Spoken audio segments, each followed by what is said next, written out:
الله أكبر.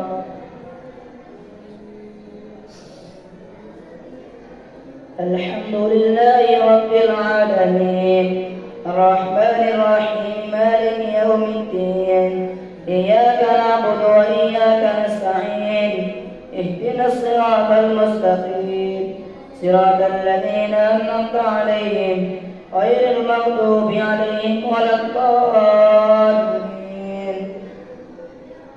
الذين استجابوا لله والرسول من بعد ما أصابهم القرح للذين أحسنوا منهم واتقوا أجر عظيم الذين قال لهم الناس إن الناس قد جمعوا لكم فاخشوهم فزادهم إيمانا فقالوا حسبنا الله ونعم الوكيل فانقلبوا بنعمة من الله وفضل لم يمسسهم سوء واتبعوا رضوان الله والله ذو فضل عظيم إنما ذلكم الشيطان يخوف أولياءه فلا تخافوهم وخافوني إن كنتم مؤمنين ولا يحزنك الذين يسارعون في الكفر إنهم لن يضروا الله شيئا يريد الله ألا يجعل لهم حظا في الآخرة ولهم عذاب عظيم إن الذين اشتروا الكفر بالإيمان لن يضروا الله شيئا ولهم عذاب أليم ولا يحسبن الذين كفروا أنما نملي لهم خير لأنفسهم إنما نملي لهم ليزدادوا إثما ولهم عذاب مهين ما كان الله ليذر المؤمنين على ما أنتم عليه حتى يميز الخبيث من الطيب وما كان الله ليطلعكم على الغيب ولكن الله يجتبي من رسله من يشاء فآمنوا بالله ورسله وإن تؤمنوا وتتقوا فلكم أجر عظيم ولا يحسبن الذين يبخلون بما آتاهم الله من فضله هو خير لهم بل هو شر لهم سيطوقون ما بخلوا به يوم القيامة ولله ميراث السماوات والأرض والله بما تعملون خبير لقد سمع الله قول الذين قالوا إن الله فقير ونحن أغنياء سنكتب ما قالوا وقتلهم الأنبياء بغير حق ونقول ذوقوا عذاب الحريق ذلك بما قدمت أيديكم وأن الله ليس بظلام للعبيد الذين قالوا إن الله عهد إلينا ألا نؤمن لرسول حتى يأتينا بقربان تأكله النار قل قد جاءكم رسل من قبلي بالبينات وبالذي قلتم فلم قتلتموهم إن كنتم صادقين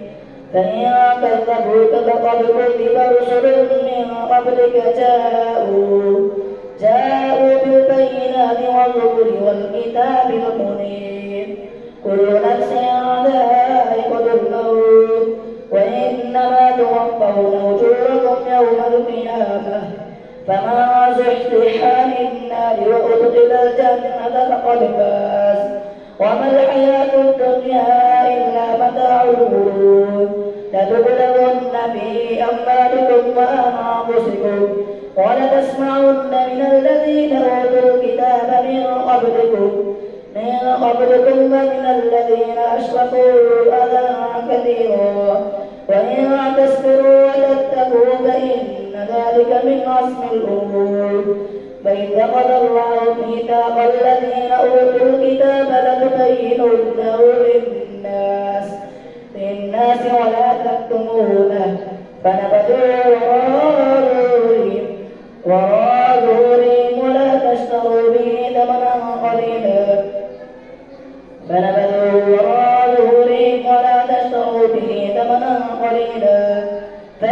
ما يشتهون لا تحسبن الذين يفرحون بما أتوا ويحبون أن يحمدوا بما لم يفعلوا فلا تحسبنهم بمفازة من العذاب ولهم عذاب أليم ولله ملك السماوات والأرض والله على كل شيء قدير إن في خلق السماوات والأرض واختلاف الليل والنهار لآيات لأولي الألباب الذين يذكرون الله قياما وقعودا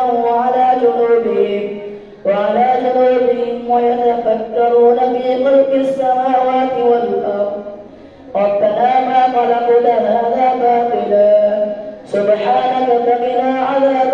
النار ربنا إنك من تدخل النار فقد أخزيته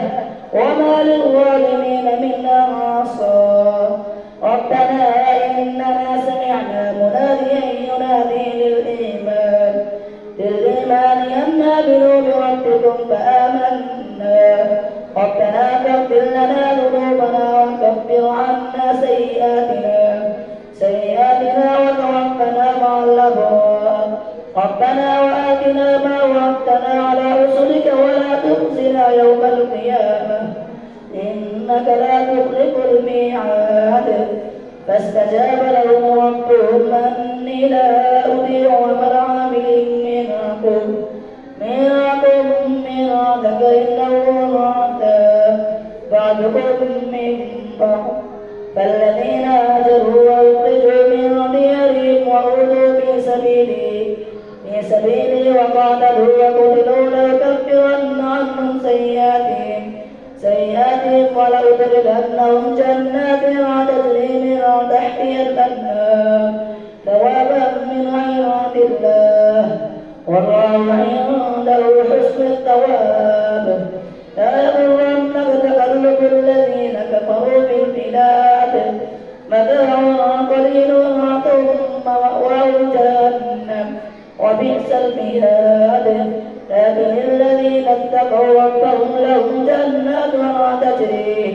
تجري من تحتها الأنهار خالدين فيها نزلا من عند الله وما عند الله خير للأبرار وإن من أهل الكتاب لمن يؤمن بالله وما أنزل إليكم وما أنزل إليهم خاشعين لله لا يشترون بآيات الله ثمنا قليلا أولئك لهم أجرهم عند ربهم إن الله سريع الحساب يا أيها الذين آمنوا اصبروا وصابروا ورابطوا واتقوا الله لعلكم تفلحون الله أكبر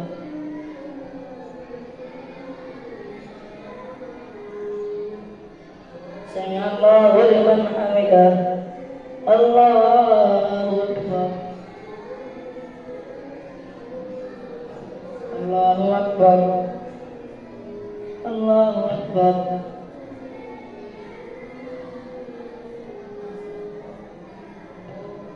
الله أكبر الحمد لله رب العالمين الرحمن الرحيم مالك يوم الدين إياك نعبد وإياك نستعين اهدنا الصراط المستقيم صراط الذين أنعمت عليهم غير المغضوب عليهم ولا الضالين يا أيها الناس اتقوا ربكم الذي خلقكم من نفس واحدة وخلق منها زوجها وبث منهما رجالا كثيرا ونساء واتقوا الله الذي تساءلون به والأرحام إن الله كان عليكم رقيبا وآتوا اليتامى أموالهم ولا تتبدلوا الخبيث بالطيب ولا تأكلوا أموالهم إلى أموالكم إنه كان حبا كبيرا وإن خفتم ألا تقسطوا في اليتامى فانكحوا ما طاب لكم من النساء مثنى وثلاث ورباع فإن خفتم ألا تعدلوا فواحدة أو ما ملكت أيمانكم ذلك أدنى ألا تعودوا فآتوا النساء صدقاتهن نحلة فإن رتبن لكم عن شيء منه نفسا فكلوا هنيئا مريئا ولا تؤتوا السفهاء أموالكم التي جعل الله لكم قياما وارزقوهم فيها واكسوهم وقولوا لهم قولا معروفا وابتلوا اليتامى حتى إذا بلغوا النكاح فإن آنستم منهم رشدا فادفعوا إليهم أموالهم ولا تأكلوها إسرافا وبدارا أن يكبروا وما كان غنيا فليستعفف وما كان فقيرا فليأكل بالمعروف فإذا دفعتم إليهم أموالهم فأشهدوا عليهم وكفى بالله حسيبا للرجال نصيب مما ترك الوالدان والأقربون وللنساء نصيب مما ترك الوالدان والأقربون مما قل منه وكثر نصيبا مفروضا فإذا حضر القسمة أولو القربى واليتامى والمساكين فارزقوهم منه وقولوا لهم قولا معروفا وليخشى الذين لو تركوا من قلبهم ذرية ضعافا خافوا عليهم فليتقوا الله وليقولوا قولا سديدا إن الذين يأكلون أموال اليتامى ظلما إنما يأكلون في بطونهم نارا وسيصلون سعيرا يوصيكم الله في أولادكم للذكر مثل حظ الأنثيين فإن كن نساء فوق اثنتين فلهن ثلث ما ترك وإن كانت واحدة فلها النصف ولأبويه لكل واحد منهما السدس مما ترك إن كان له ولد فإن لم يكن له ولد وورثه أبواه فلأمه الثلث فإن كان له إخوة فلأمه السدس من بعد وصية يوصي بها أو دين آباؤكم وأبناؤكم لا تدرون أيهم أقرب لكم نفعا فريضة من الله إن الله كان عليما حكيما ولكم نصف ما ترك أزواجكم إن لم يكن لهن ولد فإن كان لهن ولد فلكم الربع مما تركن من بعد وصية يوصين بها أو دين ولهن الربع مما تركتم إن لم يكن لكم ولد فإن كان لكم ولد فلهن ثمن مما تركتم من بعد وصية توصون بها أو دين وإن كان رجل يورث كلالة بامرأة وله أخ أو أخت فلكل واحد منهما السدس فإن كانوا أكثر من ذلك فهم شركاء في الثلث من بعد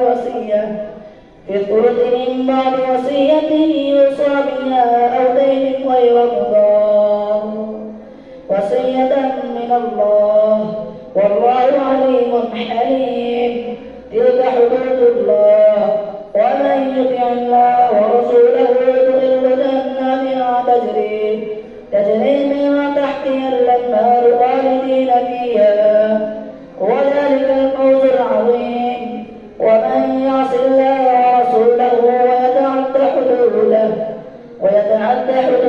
يدخل نارا خالدا فيها وله عذاب مهين واللاتي يأتين الفاحشة من نسائكم فاستشهدوا عليهن أربعة منكم فإن فإن شهدوا فأمسكوهن في البيوت حتى يتوفاهن الموت أو يجعل الله لهن سبيلا.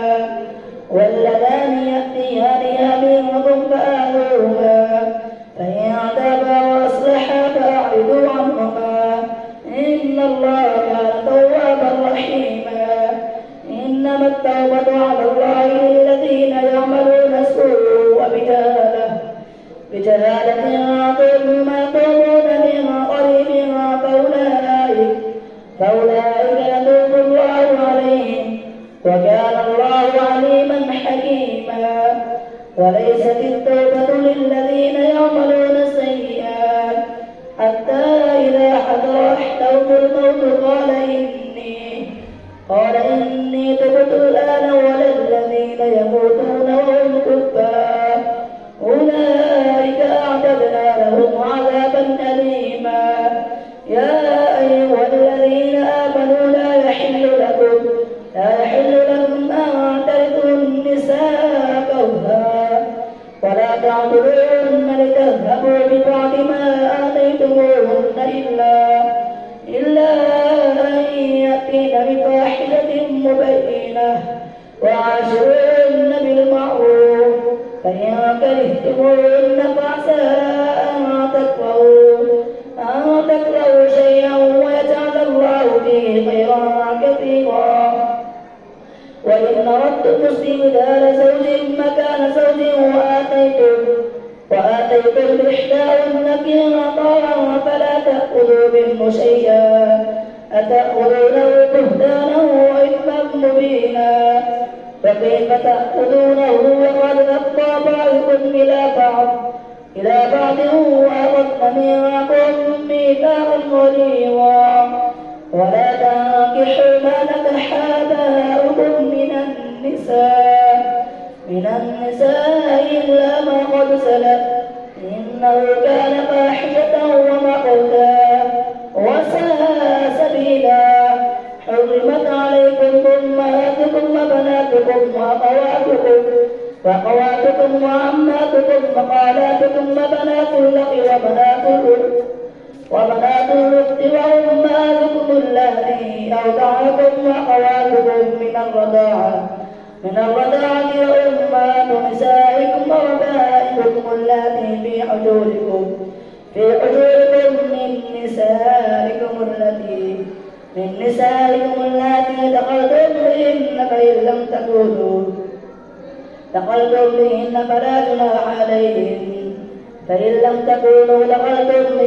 فلا جناح عليكم وحلائل أبنائكم الذين من أصلابكم وأن تجمعوا بين الأختين إلا ما قد سلف إن الله كان غفورا رحيما.